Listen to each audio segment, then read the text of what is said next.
हर रोज एक नई कहानी देखने के लिए चैनल को सब्सक्राइब करें और बेल आइकन दबाना ना भूलें। निधि को उसकी माँ सुनीता और भाभी विद्या घर वापस लेकर आते हैं। निधि बेटा, खुद को संभाल। अब होने को कौन टाल सकता है? जो होना होता है वो होकर ही रहता है। माँ, मैं खुद को कैसे संभालूं? एक बार में ही मेरी पूरी दुनिया यहाँ से वहाँ हो गई है। अब मैं क्या करूं? अब तो मुझे मेरे ससुराल वालों ने भी घर से निकाल दिया है। तो क्या हुआ? तुझे तेरे ससुराल वालों ने निकाल दिया है तो तेरा मायका तो अभी भी है ना, और तू अपनी माँ के साथ रहेगी अब। बस तू खुद को अकेला और कमजोर मत समझ। ये माँ जी तो और कम दिमाग की है। अरे अपनी बहू बेटे पर ध्यान देना चाहिए माँ जी को, लेकिन ये तो बेटी के साथ जोड़ने लगी हैं। ये नहीं कि निधि को उसके हाल पर छोड़ दें। माँ, मैं यहाँ रहूंगी तो भैया भाभी को कोई परेशानी तो नहीं होगी ना? कैसी बात कर रही है तू? परेशानी कैसी होगी? अरे ये जितना इनका घर है उतना ही तेरा भी है। अगर किसी को परेशानी है तो वो खुद घर से चले जा सकता है, लेकिन तू यहीं रहेगी। माँ जी, ये आप कैसी बातें कर रही हैं? मेरी ननद अगर यहाँ रहना चाहती है तो आराम से रहे, इसमें कौन सी परेशानी वाली बात है? मुझे तो अच्छा लगेगा कि निधि हमारे साथ यहाँ रहेगी। देखा, मैं ना कहती थी कि इस घर में किसी को कोई परेशानी नहीं होगी। चल, मैं तुझे तेरे कमरे में लेकर चलती हूँ, वहाँ तू जाकर थोड़ा आराम कर ले। और बहू, तू निधि के लिए कुछ खाने को बना दे। बस यही तो बचा है मेरी जिंदगी में। पहले सास की सेवा करती थी, अब सास की बेटी की भी करो। और अगर गलती से कुछ बोल दो इन्हें तो मुंह ऐसा बना लेते हैं इसे पता नहीं क्या ही कर दिया हो मैंने। विद्या को अपनी ननद का घर आना बिल्कुल भी अच्छा नहीं लगता है। कुछ दिनों बाद विद्या घर का काम कर रही होती है कि तभी वहीं खड़ी निधि को चक्कर आते हैं और वो जमीन पर गिर जाती है। ये देखकर सुनीता जल्दी से डॉक्टर को घर पर बुलाती है और डॉक्टर चेकअप करने लगती है। मुबारक हो, ये माँ बनने वाली है। क्या मेरी ननद गर्भवती है? जी हाँ, ये माँ बनने वाली है। अब आपको इनका ज्यादा से ज्यादा ध्यान रखना पड़ेगा। डॉक्टर इतना बोलकर चली जाती है। माँ जी, देख रही हो आप ननद जी को? बताओ अब कैसे चलेगा? क्या मतलब है तेरा? तूने तो मुझे दादी बनने की खुशखबरी कभी दी नहीं, लेकिन मेरी बेटी ने मुझे नानी बनने की खुशखबरी दी है, तो अब तुझे इसमें भी परेशानी हो रही है। माँ जी, आपको कुछ समझना तो होता नहीं है। हर वक्त बस अपनी बेटी बेटी करती रहती हो। मुझे नहीं सुनना कुछ। तुझे तो बस खुद की ही पड़ी रहती है। कभी दूसरों के बारे में सोचना ही नहीं होता है। पहले भी बोला था और अब भी बोल रही हूँ, रहना है तो प्यार से रहे। माँ जी को तो मैं कुछ बोल भी नहीं सकती। उन्होंने तो मेरी बात ना सुनने की कसम खाई है, लेकिन अब मुझे तो कुछ करना ही होगा, वरना अभी जहाँ ये निधि घर में रह रही थी तो अब उसका बच्चा भी यहाँ हमारे साथ रहेगा। ऐसे तो धीरे धीरे पूरे घर पर निधि कब्जा करके बैठ जाएगी। विद्या बस किसी भी तरह अपनी ननद को घर से बाहर निकालना चाहती थी, इसीलिए वो अब अपनी ननद की दूसरी शादी के बारे में सोचती है और अपने पति दीपक के पास जाती है। मैं क्या सोच रही थी दीपक जी, हमें ना ननद जी की दूसरी शादी करवा देनी चाहिए।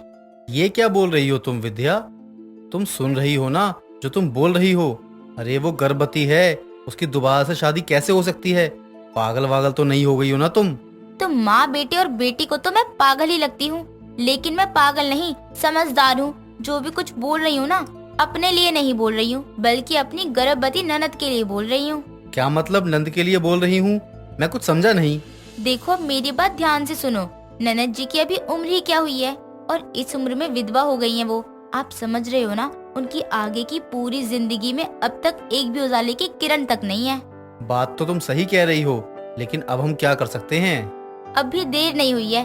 देखो, हमें उनकी दूसरी शादी करवा देनी चाहिए, और अगर शादी हो जाएगी तो धीरे धीरे सब ठीक ही हो जाना है। आप बस ये बात माँ जी को समझा दो। ठीक है, मैं एक बार माँ से जरूर बात करूंगा इस बारे में। दीपक ये सारी बातें अपनी माँ को समझाता है और अब सुनीता भी निधि की दूसरी शादी के लिए मान जाती है। अब कुछ दिनों बाद विद्या एक नशेड़ी लड़के को निधि की दूसरी शादी के लिए बुलाती है, जिसका नाम जतिन होता है। वो रिश्ते की बात करने ही शराब पीकर आता है। देखिए, मैं आपकी बेटी को बहुत बहुत खुश रखूंगा। उसे कभी भी किसी भी चीज की कमी नहीं होने दूंगा। बहू, तू इस लड़के को मेरी बेटी से शादी करने के लिए लाई है, जिसके मुंह से शराब की बदबू आ रही है। तू अपनी ही ननद की दूसरी शादी करवाना चाहती है किसी दुश्मन की? माँ जी मैं तो भला ही चाहती थी और मुझे बताया भी यही गया था कि लड़का बहुत अच्छा है। ये है तुम्हारा अच्छा लड़का जो नशे में धुत है। अरे आप लोग मुझे इतना क्यों सुना रहे हो?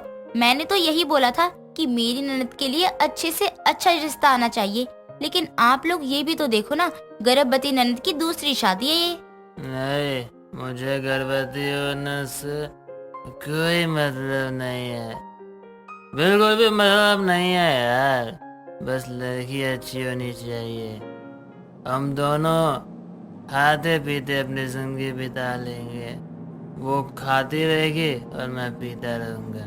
कितनी सुकून भरी जिंदगी होगी वो भी। हाय क्या जिंदगी होगी। बहू तू देख रही है ना कि ये क्या बकवास करे जा रहा है, और तू इस नशेड़ी का रिश्ता लाई है मेरी बेटी मधु के लिए। अरे इससे अच्छा तो मैं अपनी बेटी की दूसरी शादी ही ना करवाऊं। माँ आपको ये तो दिख रहा है कि ये कैसा लड़का है, लेकिन जरा अपनी बेटी को भी देखो ना। यहाँ दूसरी शादी में ही इतनी दिक्कतें आती हैं, लेकिन यहाँ तो गर्भवती ननद की दूसरी शादी हो रही है। माँ विद्या बात तो सही कह रही है। अब गर्भवती होने के बाद दूसरी शादी में दिक्कत तो आती ही है ना। हमें भी कहीं ना कहीं पीछे तो हटना ही होगा ना, वैसे वरना ऐसे कैसे चलेगा।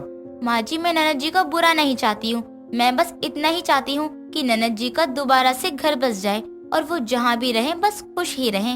मैं पहले ही बता रही हूँ, अगर मैं आप लोगों पर बोझ बन रही हूँ तो मैं घर छोड़कर अभी के अभी चली जाऊंगी, लेकिन किसी शराबी से शादी नहीं करूंगी। निधि की बात सुनकर सुनीता उस रिश्ते के लिए मना कर देती है। अब ऐसे ही विद्या कई रिश्ते लेकर आती है, लेकिन हर लड़के में कोई ना कोई कमी थी। विद्या पूरा जोर लगा देती है, लेकिन अब तक दूसरी शादी नहीं करवा पाती। कुछ दिनों बाद विद्या का भाई अद्विक घर आता है और सब लोग आपस में बात कर रहे होते हैं। तभी निधि सबके लिए चाय लाती है। माँ जी मैंने ननद जी के लिए एक अच्छा सा लड़का देख लिया है, मुझे पता है वो आपको बहुत पसंद आएगा। नहीं बहू तू रहने दे, तू बस मेरी बेटी की दूसरी शादी करवाना चाहती है। तुझे ये सोचना चाहिए कि कोई लड़का अच्छा मिले तो शादी हो, लेकिन नहीं, तुझे तो पता नहीं क्या स्वार्थ है। माँ जी मैं किसी स्वार्थ से नहीं बोल रही हूँ, वो लड़का वाकई बहुत अच्छा है, बस एक कमी है, उसके 3 बच्चे हैं शादी लायक। बाकी लड़का तो बहुत अच्छा है, समझदार भी बहुत है। दीदी आप ये क्या कह रही हो? वो लड़का नहीं, वो तो अंकल है। आप भी ना दीदी ऐसे इंसान से शादी करवाने की बात कर रही हो जिनके पहले से ही शादी लायक बच्चे हैं। अरे तो क्या हो गया, बच्चे तो शादी करके आज नहीं तो कल चले ही जाएंगे ना, फिर तो ननद और उनके पति को साथ में ही रहना है। माँ जी मैं तो कहती हूँ ना कि ऐसे लड़के बार बार नहीं मिला करते हैं। भाभी मैं आपकी ननद की जगह बहन होती तो अभी क्या आप मेरे साथ ऐसे करती? ऐसा लड़का देखती आप मेरे लिए? आंटी जी मैं कोई हमदर्दी नहीं दिखा रहा हूँ, लेकिन ना मुझे आपसे कुछ कहना है। मैं ना निधि को बहुत पसंद करता हूँ और मैं निधि से शादी करना चाहता हूँ, बस आपकी ना परमिशन चाहिए। ये तू क्या बोल रहा है अद्विक? दीदी मैं सच कह रहा हूँ, मैं निधि को ना शुरू से ही पसंद करता हूँ, लेकिन उसकी शादी हो गई थी इसलिए मैं कुछ कह नहीं पाया और कुछ कर भी नहीं पाया। लेकिन अब भी मौका है आंटी जी, मैं यही चाहता हूँ कि मेरी शादी निधि से हो जाए और इसमें आप कुछ बोलना मत प्लीज। विद्या की गर्भवती ननद की दूसरी शादी तो होती है, लेकिन विद्या के अपने भाई के साथ। दबाना ना भूले। निया एक आलसी लड़की थी, इतनी आलसी कि सुबह उठकर 4 मग्गे पानी डालकर उसको नहाने का नाम दे दिया करती थी। ऐसे ही एक दिन जब वो अपने कॉलेज में अपनी फ्रेंड माया के साथ कैंटीन में बैठी थी, तभी निया के मुंह से आती बदबू के चलते माया उसे कहती है, यार निया ये क्या है, तेरा मुंह है या गटर, खुलते ही इतनी बदबू आती है। ओए ज्यादा मत बोल, रोज ब्रश करती हूँ, फिर भी ना जाने ये बदबू मेरा पीछा कब छोड़ेगी। तो तू ना ऐसा करा कर इलायची चबाना शुरू कर दे, कम से कम तेरी मुंह की बदबू खत्म तो हो जाएगी। क्योंकि देख तेरे लिए ही बेकार है ये, तेरी बदबू के कारण कोई लड़का तेरे पास आने से या तुझसे बात करने में कतराएगा। ये कह तो सही रही है, आज तक जिस भी लड़के से मैंने बात करने का ट्राई किया है मैंने, सभी 1 मिनट के अंदर कोई ना कोई बहाना बनाकर कल्टी हो जाते हैं। ठीक है, ज्यादा ज्ञान मत दे। कॉलेज से घर आते हुए निया रास्ते में एक दुकान से इलायची का पैकेट लेती है और उसमें से 2 दाने इलायची के अपने मुंह में डाल लेती है, जिसके कुछ देर बाद उसे अपने मुंह में ठंडक और फ्रेशनेस महसूस हो रही थी। जिसके बाद वो बोलती है। अरे वाह, ये सही है। कितना अच्छा लग रहा है, मेरे मुंह को ठंडक सी महसूस हो रही है। चलो उस माया के पास कुछ तो ढंग का आइडिया मिला। अब निया इलायची चबाते हुए घर आती है और अपनी माँ साधना से कहती है। माँ, मैं आ गई हूँ। अब बहुत भूख लग रही है, कुछ खाने को दे दो। घर आकर निया सीधे हॉल में रखे सोफे पर पसर जाती है और जब ये सब साधना आकर देखती है तो गुस्से में लाल पीली हुई निया से बोलती है। तेरे बाप ने नौकर रखे हैं जो तेरे इस बैग को, जूते को उठाने आएंगे। कोई पहाड़ तोड़कर नहीं आई, बस आना, खाना, पचाना, यही काम है तुझे। जा जाकर पहले अपने बैग को कमरे में रख के आ, और हाँ, हाथ मुंह अच्छे से धोकर आ, आलसी कहीं की। हाँ हाँ, जा रही हूँ। चिल्लाने लगती हो। कभी कभी तो मुझे लगता है मैं आपकी औलाद ही नहीं हूँ। हाँ, तुझे तो पड़ोसियों से उधार लेकर आई थी, लेकिन अब ये उधार महंगा पड़ रहा है। निया अपने दोनों कानों पर हाथ रखती हुई अपने कमरे में जाती है और अपने बाथरूम में जाकर हमेशा की तरह 2 बूंदे पानी की अपने चेहरे पर मारकर इलायची चबाते हुए नीचे आती है। ये देखकर साधना कहती है। आ गई 2 बूंदे खराब करके, और ये मुंह में क्या चबा रही है? माँ, इलायची है। वो माया ने बताया था इलायची चबाने से मुंह की बदबू निकल जाती है, इसलिए वही चबा रही हूँ। 2 टाइम ब्रश करने में तो तुझे मौत आती है, बैठे बैठे मुंह तो चला ही लेगी। समय गुजरता है। समय के साथ अब निया को इलायची खाने की आदत लग जाती है।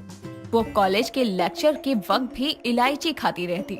घर में अपने बिस्तर पर पड़े पड़े भी इलायची चबाती, मानो इलायची नहीं कोई भुजिया हो। ऐसे ही एक दिन साधना निया से कहती है। सुन निया, आज तुझे लड़के वाले देखने आ रहे हैं, तो ऐसा कर, जाकर खीर बना ले उन सब के लिए। देखने वाले? लेकिन क्यों? मेरे से पहले क्यों नहीं पूछा आपने कि मुझे शादी करनी भी है या नहीं? क्या पूछना था तेरे से? तुझसे पूछती तो तू मना ही करती। ऐसे कैसे मना करती? मुझे तो खुद शादी करनी थी।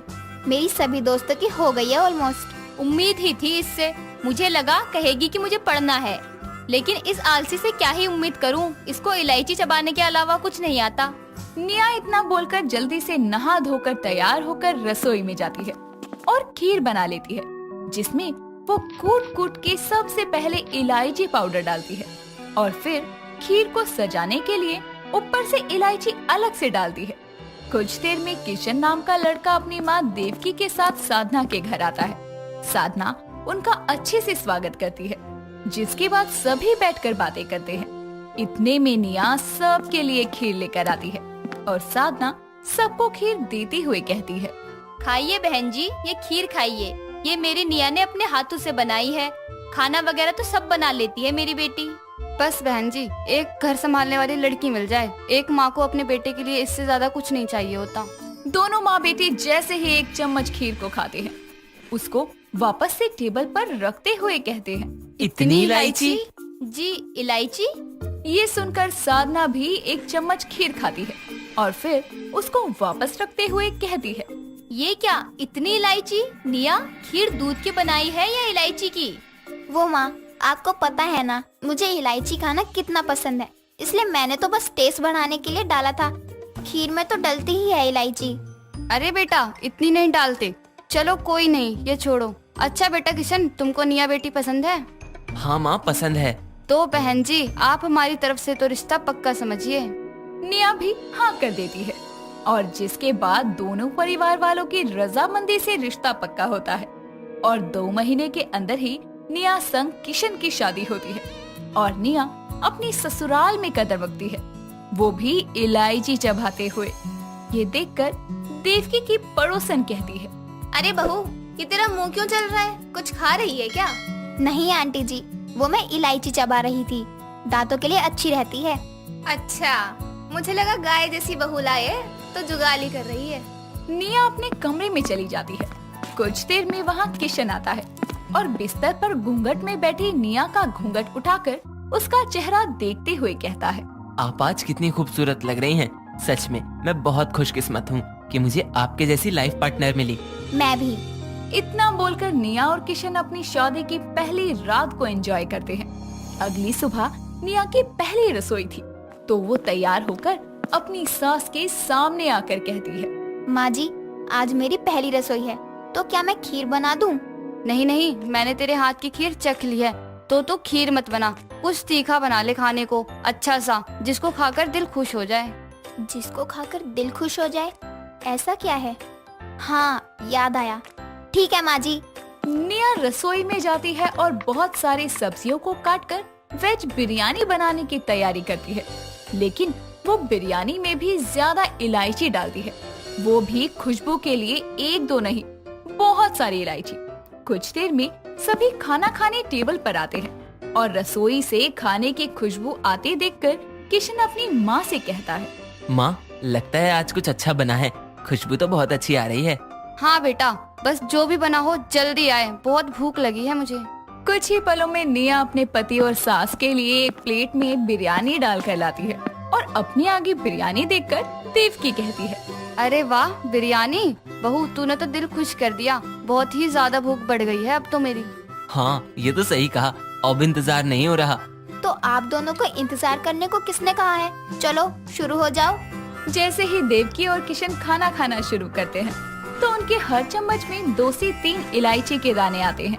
ये देखकर देवकी खाना छोड़ते हुए कहती है, बहू ये क्या, माना बिरयानी में इलायची डलती है, लेकिन इतनी भी नहीं। अरे हद हो गई बहू, तुझे इलायची पसंद है तो तू पूरा दिन चबा, लेकिन ऐसे हमारे खाने की रेड मत मार। बिरयानी में चावल से ज्यादा इलायची डाली हुई है, सारा स्वाद खराब कर दिया खाने का उसने। माँ सही कह रही हैं, आपको इतनी इलायची नहीं डालनी चाहिए, पसंद को पसंद रखिए, ये आदत बनाना ठीक नहीं। आपको भी ऐसे रोज रोज इलायची खाना नहीं चाहिए, आपके मुंह का स्वाद बिगड़ जाएगा। मुझे माफ कर दो माँ जी, मुझे लगा था इलायची से टेस्ट बढ़ जाएगा बिरयानी का। मुझे नहीं पता था ये आपको पसंद नहीं आएगा। अब से मैं आपके खाने में कभी इलायची नहीं डालूंगी। अगर मुझे खानी भी हुई तो मैं बस अपने खाने में डालूंगी। हाँ ये ठीक है। ससुराल के पहले ही दिन इलायची के कारण निया ने अपनी सास से डांट सुन ली, जिसके चलते उसे समझ में आया कि अगर उसे आगे डांट नहीं खानी तो इलायची की आदत को छोड़ना पड़ेगा, और वो धीरे धीरे छोड़ भी देती है, जिससे अब उसे कभी भी डांट नहीं सुननी पड़ती। साथ ही उसके मुंह का स्वाद भी अब अच्छा हो जाता है और इलायची खाने की आदत छोड़ वो 2 टाइम ब्रश करने की आदत डालती है, ताकि उसके मुंह से आने वाली बदबू चली जाए। दोस्तों, अगर आपको ये कहानी पसंद आई तो इसे लाइक करें, शेयर करें और कमेंट करके बताएं कि कहानी में आपको सबसे अच्छा क्या लगा।